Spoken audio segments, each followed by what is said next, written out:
I was drenched in sweat from the unbearable heat inside my room since I didn't have an electric fan. To make things worse, there was a power outage. I couldn't sleep and felt uncomfortable lying in bed. I turned on my phone's flashlight to light up the room. Luckily, my phone and power bank were fully charged, so I didn't have to worry about running out of battery. While I was lying on my bed, fanning myself, my mom suddenly called. I thought to myself, wow, my mom's acting all fancy, calling me like this, haha. When I answered the call, she told me that if someone knocked on my door, I should never open it no matter what happened. She also told me not to go outside, and most importantly, not to look into the mirror.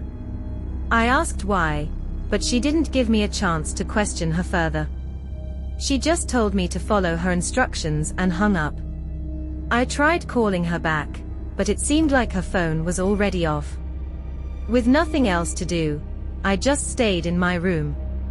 I had planned to step outside for some fresh air and cook my favorite instant noodles. It was almost midnight, but sleep still wouldn't come. No matter how hard I tried to close my eyes, I couldn't drift off, like something was stopping me. I got up to plug in my phone charger, when suddenly someone knocked on the door.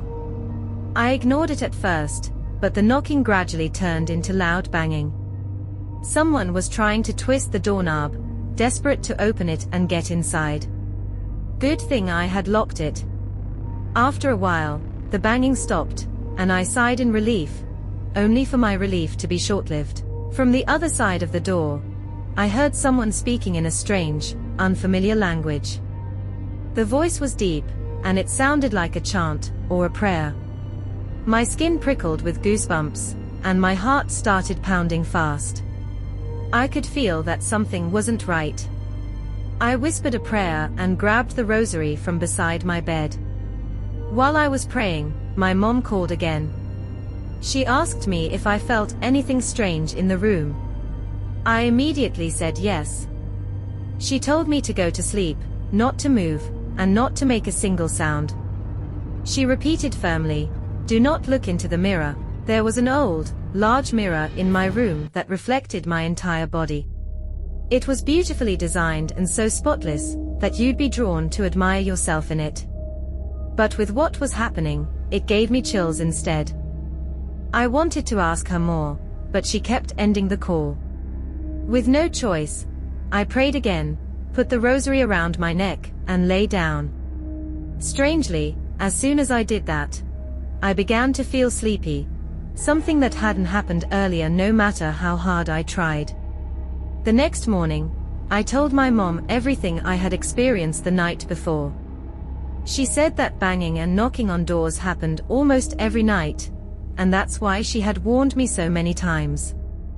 I had just moved into this new house a few days ago, after staying at my aunt's place while I was studying in town. From the moment I stepped into this house, I had felt an odd, heavy atmosphere. Mom told me she and my cousin had heard the noises too, but never dared to open the door, afraid of what they might see. When I asked about the mirrors, she explained that all the mirrors in the house were cursed by a witch. The curse wasn't active unless someone intentionally looked at themselves in the mirror, but if they did, they'd be plagued by misfortune for the rest of their life. The house's previous owner had been too afraid to smash or throw away the mirrors, fearing the curse might grow stronger.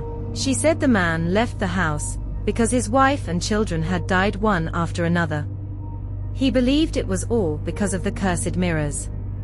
Mom suspected that the spirits lingering in the house were his deceased wife and children. After learning this tragic history, we prayed for the restless souls and hid all the mirrors so they could no longer harm anyone. Since then, we've been living here more peacefully. We're happy together, but every night, the strange presence still makes itself known in our home.